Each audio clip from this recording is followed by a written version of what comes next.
आगे आगे की पंक्ति में खड़े हैं। सर वैष्णव साहब, ये नहीं होता है। हमारे गांव के पास एक उत्सव, 3 दिन का बड़ा महोत्सव।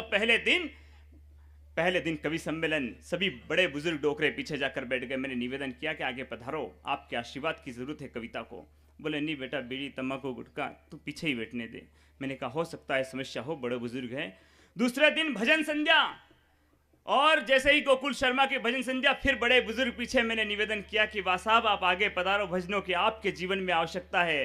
तो बा साहब उठ गए, बेटा तेरे एक थप्पड़ लगाऊंगा, कल बोला था ना बीड़ी सिगरेट गुटखा तम्बाकू। मैंने कहा हो सकता है समस्या है। तीसरे दिन रानी रंगीली का प्रोग्राम था सर। सारे के सारे बुजुर्ग आ गए।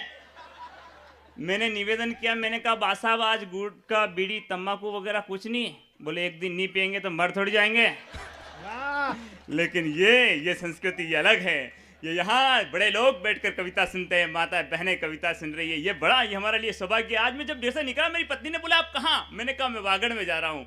बोले आज एक उत्सव है, प्रदीप मिश्रा जी ने बताया था, एक प्रयोग करना पड़ेगा। मैंने कहा क्या प्रयोग? 2 लड्डू बनाए। मैंने कहा इसका क्या? बोले गौ माता को पहला लड्डू, सारे कलेश मिट जाएंगे। दूसरा गधे को, जैसे ही सारे विघ्न समाप्त हो जाएंगे।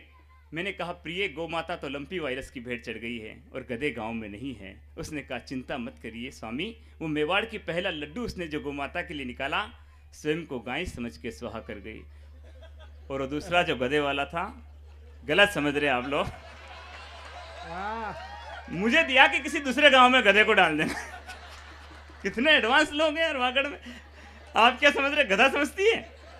हनुमान चालीसा पढ़ती है सर, हनुमान चालीसा पढ़ती है। वो सुंदर कांड समझती है, खुद को भले ही गाय समझ ले, मुझे आवारा सांड समझती। लेकिन उनका समझने का नजरिया अलग होता है। हकीकत में भगवान कसम बहुत आनंद मस्ती। ये तो वागड़ है, यहाँ पल पल पे कविता, भंडारे चल रहे हैं। कहीं मस्ती आनंद यहाँ रुका तो भंडारा